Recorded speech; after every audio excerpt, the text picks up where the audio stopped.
اصل انقلاب کیا ہے کہ جب بھی حکومت پولیس کو بھیجتی ہے ہمیں روکنے کے لیے تو انہی پولیس والوں کے بچے ہماری صفوں میں موجود ہوتے ہیں۔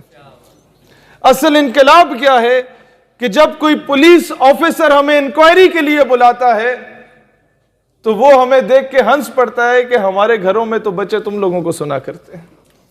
اس بار 14 اگست میں نے کراچی شہر میں منائی، اور جب میں پشتونوں کے علاقوں سے گزر رہا تھا، کراچی میں بسنے والے پٹھانوں کے علاقوں سے، تو میرے سندھ کے صدر نے مجھے بتایا کہ یہ وہ جگہ ہے جہاں پر ملا عبدالغنی کو داڑھی سے نوچ کے گھسیٹا گیا اور امریکہ کے حوالے کیا گیا۔ میں نے کہا کہ وہ تو ماضی تھا، وہ تو مشرف جیسے ٹاؤٹ کے دور کی بات تھی، لیکن کیا ہے کہ ہمیشہ سے رہنے والا دین اسلام ہے۔ دور حاضر میں وہی ملا عبدالغنی برادر ہے جو امریکہ کو گھٹنے ٹیکنے پہ مجبور ہو گیا، اور مجھے اقبال کے اس شعر کی اس وقت جا کے سمجھ آئی کہ اللہ کو پامرد دیے مومن پہ بھروسہ، ابلیس کو یورپ کی مشینوں کا سہارا۔ کافر ہے تو کرتا ہے شمشیر پہ بھروسہ، مومن ہے تو بے تیغ بھی لڑتا ہے سپاہی۔ ہمارے آنے والی نسلیں وہ وقت دیکھیں گی کہ جب تعلیمی نصاب میں سنڈریلا کی جگہ سیدہ ام عمارہ کو پڑھایا جائے گا۔ یہ جدوجہد جاری رکھو تو ہماری آنے والی نسلیں وہ وقت دیکھیں گی کہ جب مسٹر چپس کی جگہ صلاح الدین ایوبی کو پڑھایا جائے گا۔ یہ جدوجہد جاری رکھو تو ہمارے آنے والی نسلیں وہ وقت دیکھیں گی جب تعلیمی نصاب میں یہ بتایا جائے گا کہ قوم کی بیٹی ملالہ یوسفزئی نہیں ہے، قوم کی بیٹی ڈاکٹر عافیہ صدیقی ہے۔ ہماری جدوجہد جاری رہے گی تو پھر یاد رکھو کہ آنے والی نسلیں وہ وقت دیکھیں گی کہ جب تعلیمی نصاب میں یہ پڑھایا جائے گا کہ قوم کا ہیرو ڈاکٹر عبدالسلام نہیں، قوم کا ہیرو ڈاکٹر عبدالقدیر خان ہے۔ ہماری آنے والی نسلیں وہ وقت دیکھیں گی کیوں اور یہ کیسے ہوگا۔ Every action has a reaction. Every false propaganda, every fake narrative has a counter narrative. Hare problem کا سلوشن ہوتا ہے۔ جب فرعون آیا تھا تو اللہ تعالیٰ نے حضرت موسیٰ کو بھیجا تھا۔ جب ابرہہ کے لشکر آئے تھے تو اللہ نے ابابیلوں کو بھیج دیا تھا۔ مرحب آیا تھا تو اللہ نے حیدر کرار کو بھیجا تھا۔ جب مسیلمہ کذاب آیا تھا تو اللہ نے صدیق اکبر کو بھیجا تھا۔ جب راجپال آیا تھا تو غازی علم الدین بھی آیا تھا۔ جب سلمان تاثیر آیا تھا تو ممتاز قادری بھی آیا تھا۔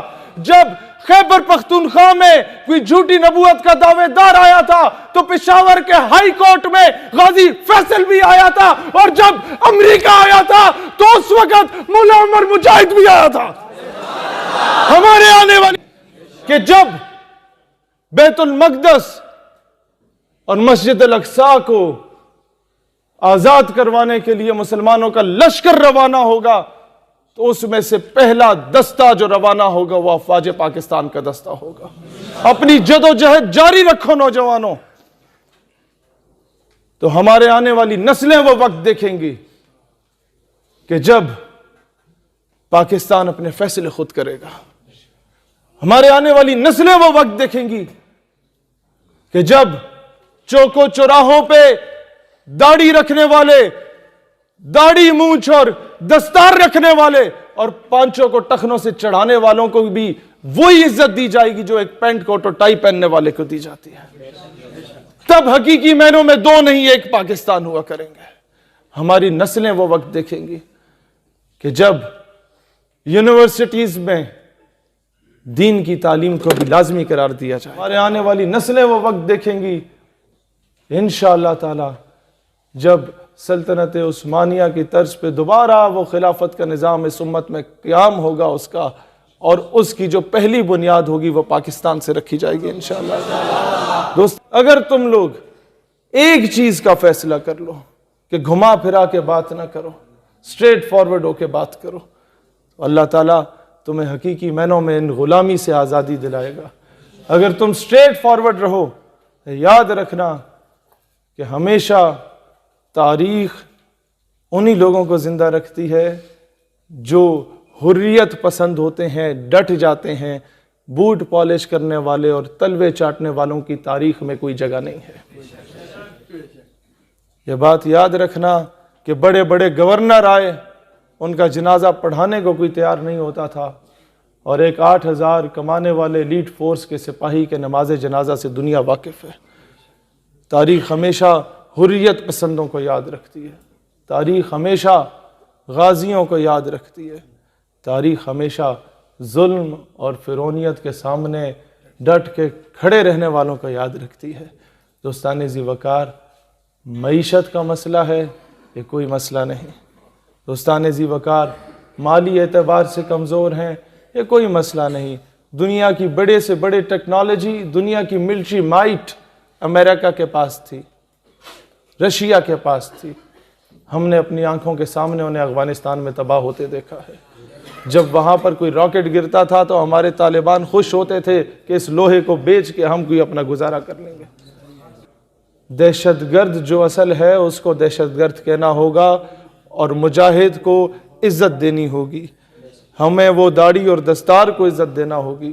ہمارے بڑے بڑے آفیسرز میس میں، ہمارے بڑے بڑے سرینا اور اس طرح کے ہوٹلز میں جو شخص آپ کے لیے دروازہ کھول کے آپ کو ویلکم کرتا ہے، اس کے سر پہ دستار ہوتی ہے، اس کے جسم پہ شیروانی ہوتی ہے، یا اس نے داڑھی مونچھ رکھی ہوتی ہے۔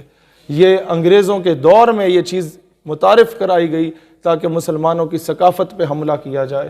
انگریزوں کے میس میں، فوجی میس میں وہ لوگ آ کے شراب تقسیم کیا کرتے تھے آفیسرز میں، صرف انہیں اجازت تھی جن کی داڑھی ہوگی، اور وہ لوگ آ کے سلوٹ کرتے تھے میم صاحب کو جنہوں نے مونچھیں رکھی ہوتی تھیں، تاکہ ٹیپو سلطان کی توہین کی جائے، تاکہ محمد بن قاسم کی اس ثقافت کی توہین کی جائے، تاکہ مسلمانوں کے شہاب الدین محمد غوری کی اس ثقافت کی توہین کی جائے۔ دوستان ذی وقار، پاکستان اس دن آزاد ہوگا جب ہمارے گیریزن میس میں اور ہمارے پی سی میں اور بڑے بڑے ہوٹلوں میں جو شخص آپ کے لیے دروازہ کھلا کرے گا، اس کے کندھوں پہ امریکی فوج کے رینک لگے ہوں گے اور اس نے پینٹ کوٹ اور ٹائی پہنی ہوگی۔ زمانہ بڑے شوق سے سن رہا تھا، ہم ہی سو گئے داستاں کہتے کہتے۔ اللہ تعالیٰ دین اسلام اور وطن عزیز پاکستان کا حامی و ناصر ہو۔ پاکستان امت کی ترجمانی کرے گا انشاءاللہ۔ اس ملک سے محبت اس لیے نہیں کہ یہاں پیدا ہوئے پلے بڑے، ہمیں اس لیے محبت ہے کیونکہ یہ جو پرچم ہے جو ہم سینے پہ لگا کے رکھتے ہیں، اس کو غور سے دیکھو، اس کی نسبت میرے آقا کے گنبد خضرا سے ہے۔ اس پرچم کا دشمن ہمارا دشمن ہے۔